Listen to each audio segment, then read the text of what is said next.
Today we're going to talk about the 7 aspects of your life that you want to set goals in, and then how we can use this information to stay happy and never be bored.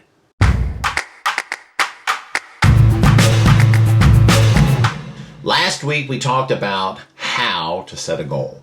Today we're going to talk about where we're going to set goals. Before we get into the 7 aspects of our lives, let's talk about why we need to do this. Just look at the people who you would call successful. Typically, these people are constantly moving forward in life. They always seem to have something else on the horizon that they're going after, and they always seem to get it. The truly successful people do not have just money goals. They have goals in every aspect of their lives. These people are never bored. They always have something to do. Here's the thing. Most people have not taken the time to set goals the proper way. They think of something they want. They never write it down. They don't constantly go after it, and eventually they lose sight of it or forget about it. If you missed last week's video on how to set a goal, you can check that out after watching this, because these two kind of go hand in hand. What I'm going to talk about are just some ideas for each area, just to get you thinking. The goals you set will be different from what I'm talking about. I'm just trying to give you some ideas, okay? Let's talk about work goals first. Maybe you want a promotion that's not in your department. Maybe you're a part-time employee and you want to get to be a full-time employee. Maybe you'd like a raise. Whatever your goal is, you're gonna have to do some work. Here's another one. Maybe you completely love everything about your job and you wouldn't change a thing. Guess what? Everything changes eventually. So you need to be looking at where your company may be making some changes in the future to stay ahead in the business world. If you wait until the company makes the changes, they may not need you anymore. So where can you help others out in your job? The person who says, "That's not my job," never gets ahead. You want to become indispensable with your employer.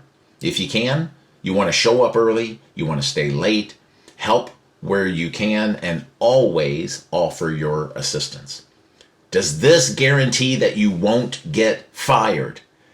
Absolutely not. Will this work ethic get you further in this current job or another job than the person who says, "That's not my job, I'm not going to do that"? Absolutely. So it is a good work ethic to have that will eventually pay off for you. So a short-term goal, like, what do you want to get out of your job this year? You also want to set a long-term goal. What would you like in 5, 10, or 20 years? Because those long-term goals, maybe it's I want to be a manager, or I want to be an owner, right? All right, number 2, you're going to need financial goals. Being in healthcare, I hear a lot of people say, "I don't care about the money." But that's not really true. Because from a business standpoint, you have to have money to keep the doors open. And from a personal standpoint, you have to have money to keep a roof over your head, food in your belly, gas in the car, and hopefully money in the bank so you don't have to work all the way up until the day you die. From a financial standpoint, a short-term goal is to get 3 to 6 months of all your expenses in the bank. Now, I didn't come up with this. Dave Ramsey came up with this. I recommend getting 6 months. So you can figure out how much money that you spend each month on everything. So that if something happens and you lose your ability to earn money, you don't have to change a thing and you can survive at least 6 months. But if this were to happen, and if you're anything like me, I would end up cutting back on a lot of things.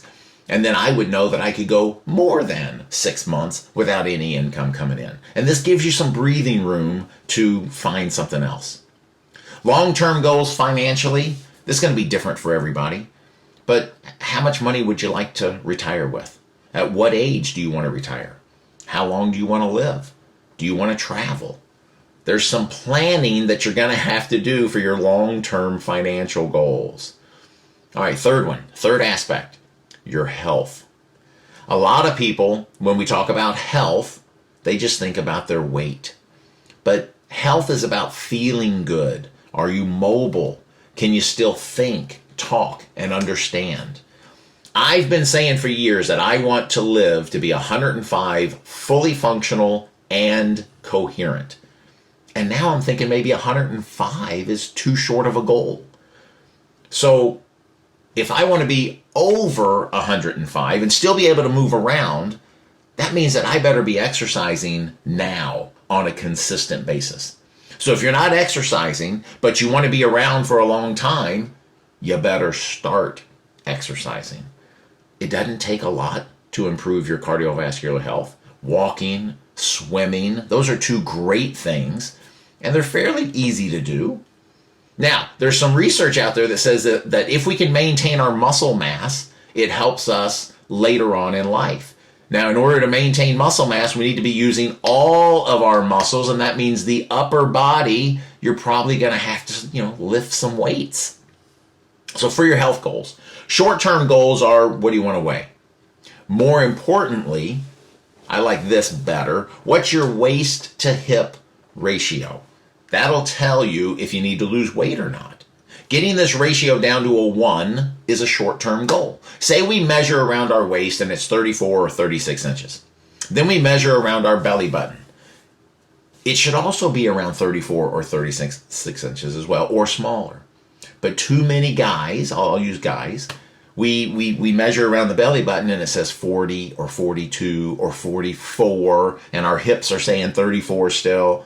So that's too much. You have to get that down. That's a short-term goal.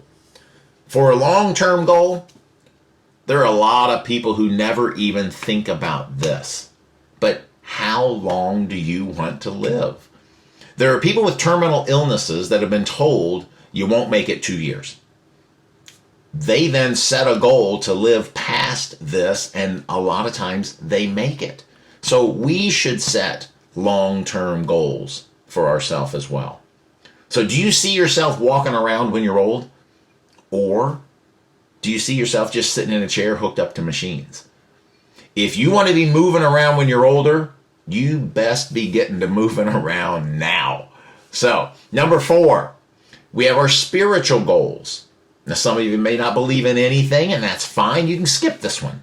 But there's a lot of us who semi-practice or seriously practice our religious beliefs.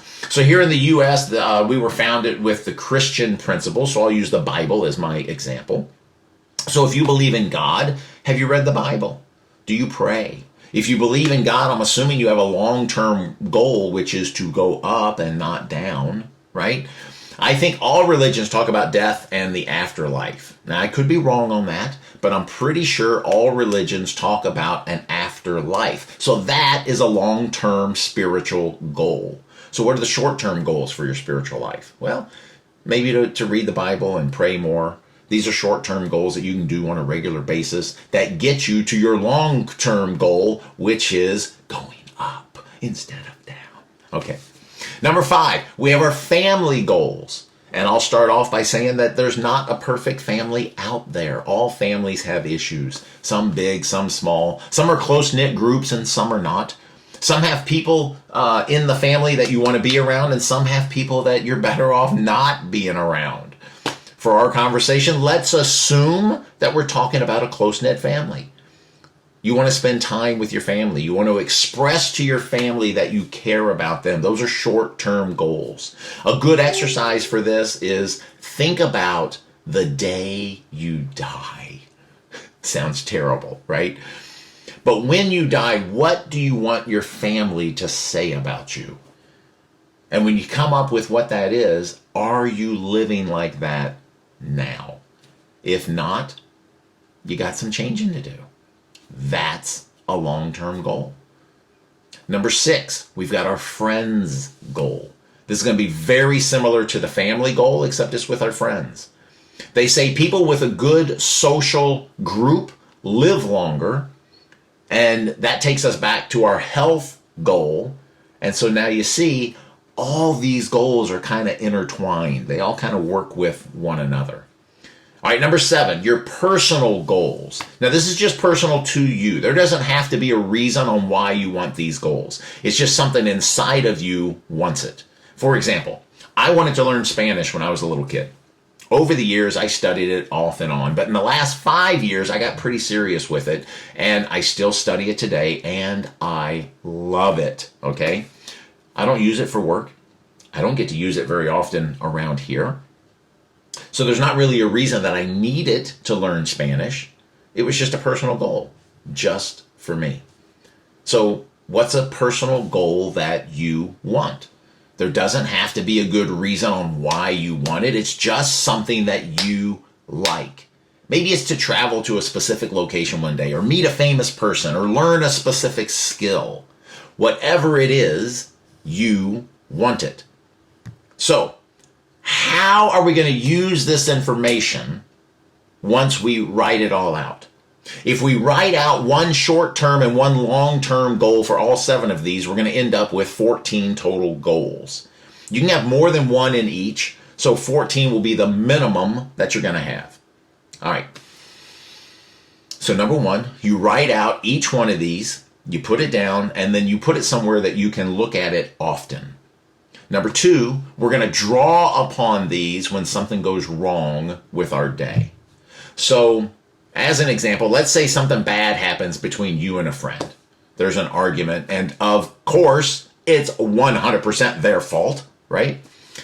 You're thinking about it, you're stewing over it, you're getting more angry. One way to break out of this is to think about another goal that you want. Or let's say that you had an argument with somebody, or you're driving down the street and somebody flipped you off, right? And that situation's gone. That happened, a week ago. And you think about it, you start getting mad or angry or whatever. Now you can use this information to get out of your head, okay? So maybe you say to yourself, hey, today I had a goal. You're thinking about this, right? You're thinking, and then you go, let me stop. So today I had a goal that when I got home, I was going to go for a walk. That was part of my health goal. That was one of the things that I wanted to do. And so then you go, okay, so when I get home, I'm going to walk in the door, I'm going to change my shoes, and I'm going to walk right back out the door, and I'm going to start my walk. So when you do this, what happens? You just took your mind off your problems. You just took your mind off of a situation that maybe happened a month, a year, 5 years ago that you don't really need to be thinking about again and getting all worked up about it, right? So you take your mind off of that. So now if something goes wrong during the day, you have different goals to pull up and think about.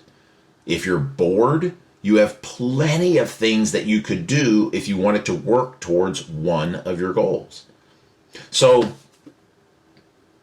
what this does is it helps you keep a positive mental attitude. And if you can do this, you have better, happier days. String these together, and you're living a good life. Those are the 7 aspects of your life that you need to set goals in. Once you start setting goals and reaching them, it gets you excited to set more and even higher goals the next time. Don't let anybody tell you that you can't reach your goal. That may be the very reason you were put on this planet. If you made it this far, smile.